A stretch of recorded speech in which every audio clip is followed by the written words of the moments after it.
Good evening, everyone. Welcome to NTD Tonight. I'm David Lamb, sitting in for David Zhang. Here are some of today's top stories. Today is the 80th anniversary of the D-Day landings in Normandy. World leaders gathered at Omaha Beach for a commemoration.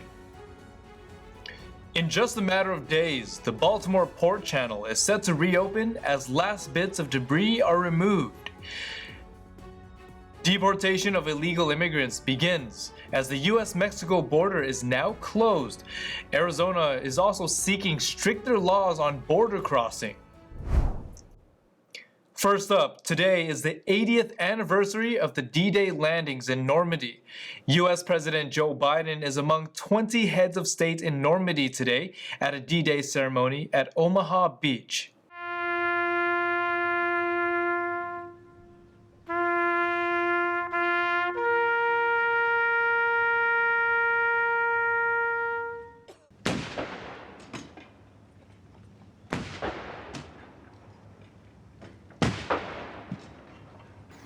Monday, June 5th, 1944.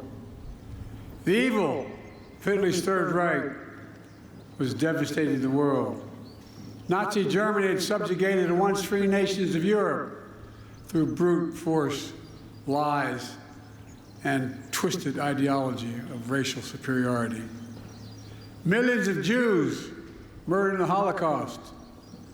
Millions of others killed by bombs, bullets, bloody warfare. Biden and other world leaders linked Ukraine's fight against a Russian invasion to the D-Day operation, warning that democracy is not guaranteed.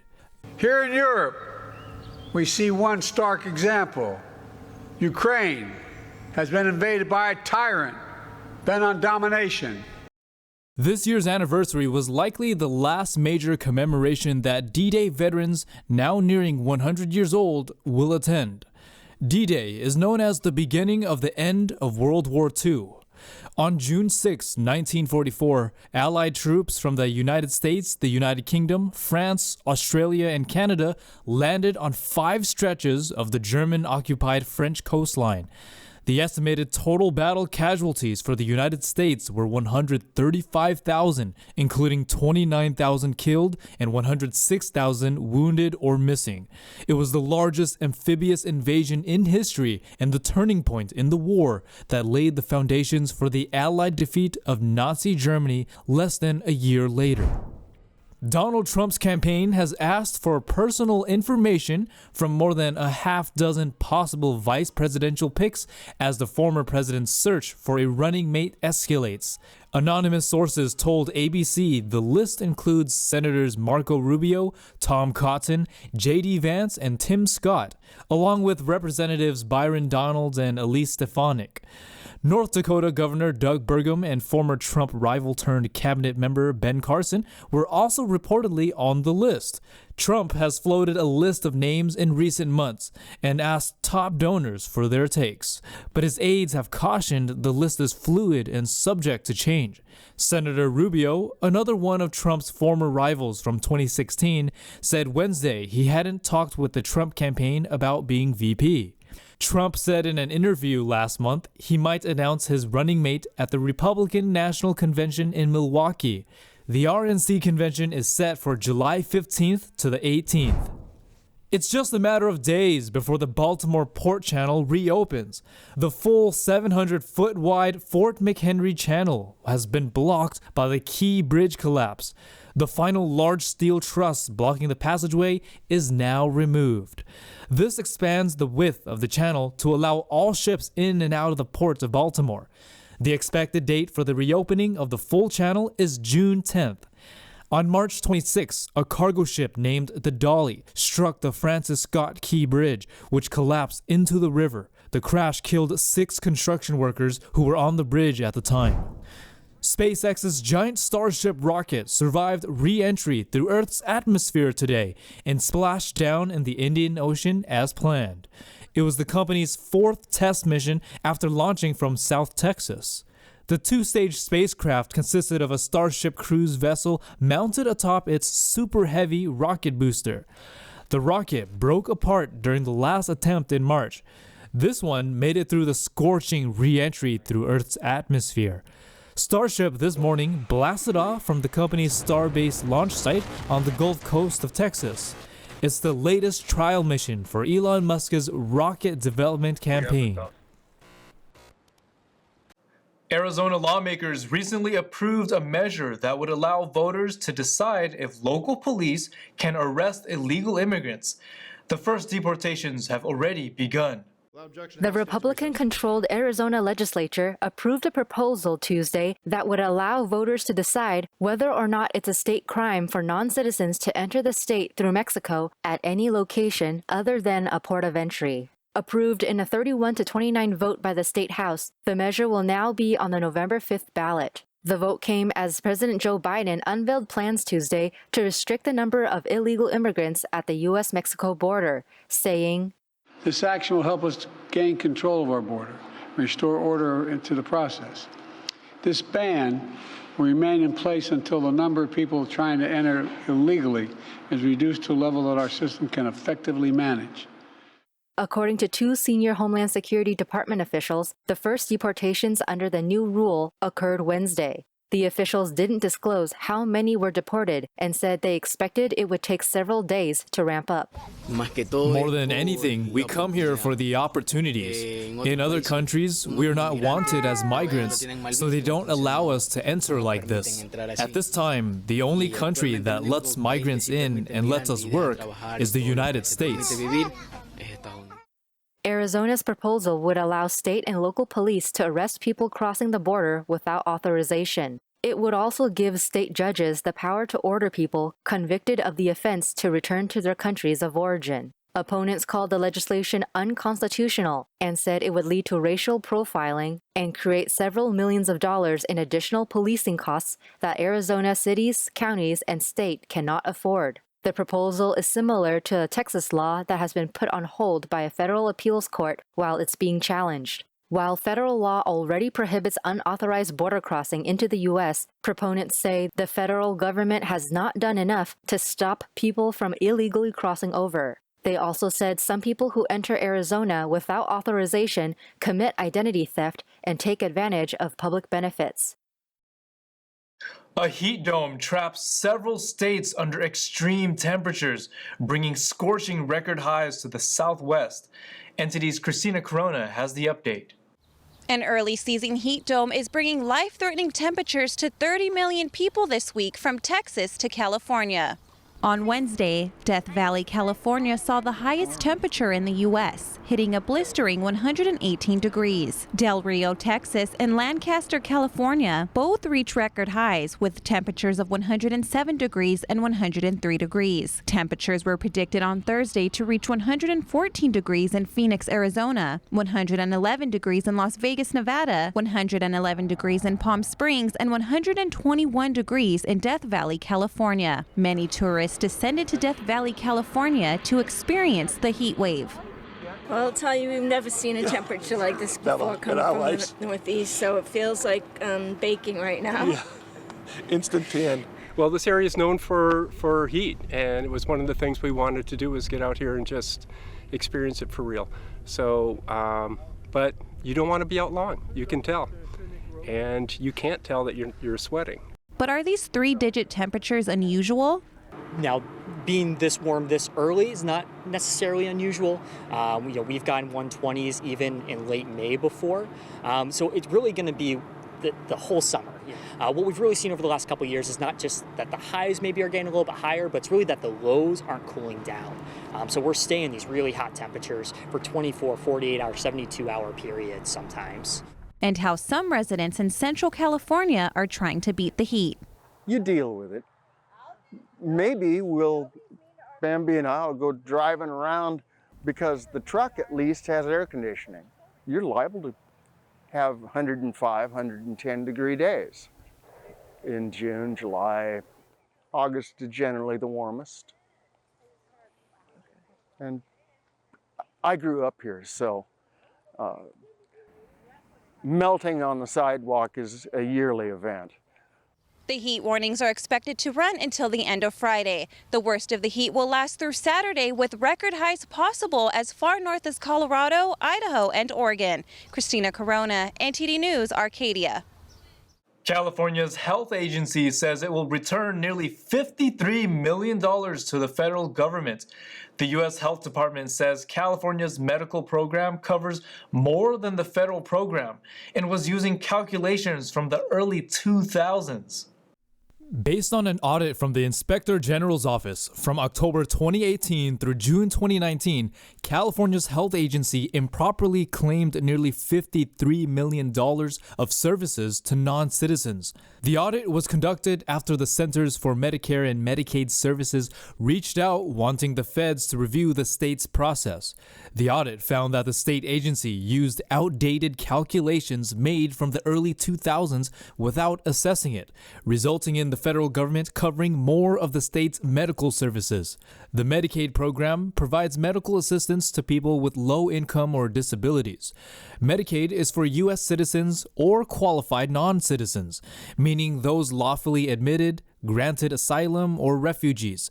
Many need to wait 5 years after qualifying before getting assistance unless it's for emergency services. California's health department said it does not contest the auditor's recommendations, but is unable to replicate the refund amount, and that it will continue working to find out how many unqualified claims were made after June 2019. We'll take a short break now, everybody, but here's a look at what we have for you when we come right back. A Florida man who wanted to kill everyone intentionally drove his vehicle through a jail facility. A second chance for inmates. Washington State has a program to teach them how to fight fires, opening the path to becoming firefighters. One lucky couple struck gold, uncovering muddy thousands of dollars while magnet fishing. Those stories and more coming up on NTD Tonight.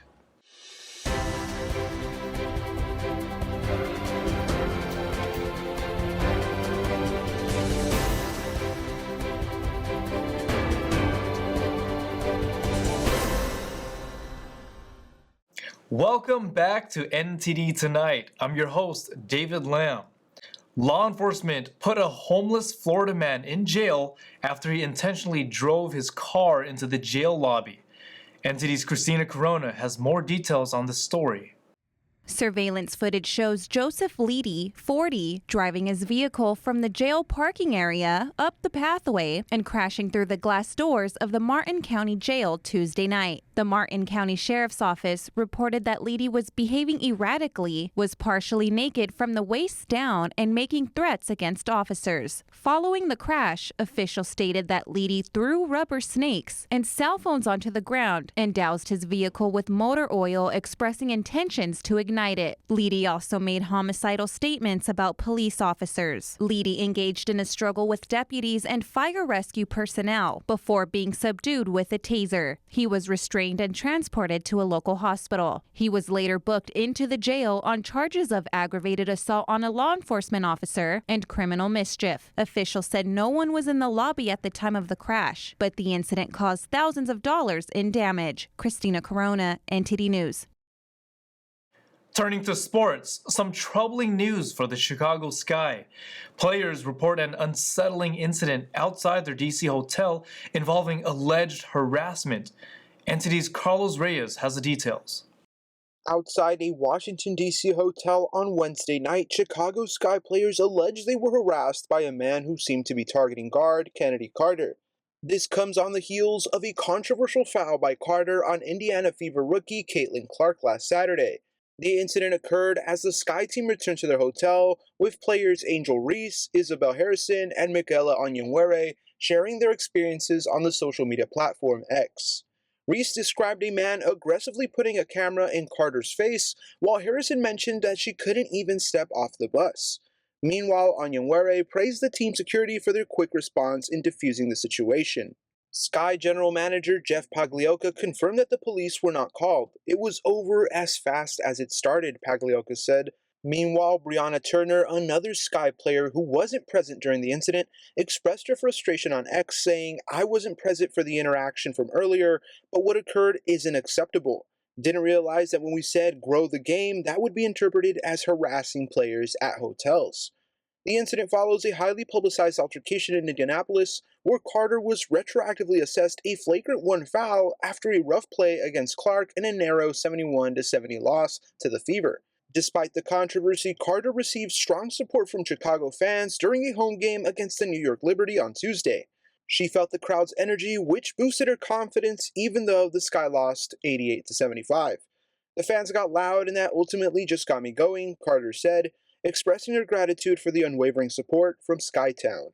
Despite recent controversies, the Chicago Sky remain focused on their performance and resilience throughout the season. Carlos Reyes, NTD News. Up north in the state of Washington, inmates obtain a second chance to turn their lives around, a program intended to teach them how to fight fires. One former inmate says it changed his life. The inmates of Washington State's prison system tramp through the forest, their yellow uniforms and helmets bright against the brown branches and green leaves. They are Arcadia 20, or ARC 20, an elite group of firefighters based in Spokane who have been recruited from existing firefighting prison camps. The state's Department of Natural Resources and Department of Corrections recruited them through the program to provide the dozen or so inmates with enough training to prepare them for jobs as civilian firefighters once they have completed their sentences. I do believe one thing for sure, that people deserve a second chance. And the fellas that I work shoulder to shoulder with, I mean, they're amazing. They're just amazing fellas. We all made bad decisions in our life. Some of us got caught, some of us didn't. But we learn from our mistakes. And I can say that about every other guy that's on the crew that I run with as well. Crew members learn how to conduct prescribed burns, handle dangerous equipment, and ensure fires that have been contained stay that way. And when necessary, they are on the front lines of a fire, digging lines to help reduce the chance a fire will continue to spread. When the team isn't traveling the state fighting fires, they are housed at Brownstone Reentry Center, a minimum security facility in downtown Spokane. Here they are granted additional freedoms like wearing normal clothes or owning a cell phone. He's a hardworking, he's motivated, he's doing everything that you would want him to do. He's becoming one of those leaders. He's good with the chainsaw. He doesn't know how to quit working. He's physically capable of the job. He's what you want in a firefighter. Bridges is elated for this new chapter of his life, and on May 20th, his partner gave birth to their son.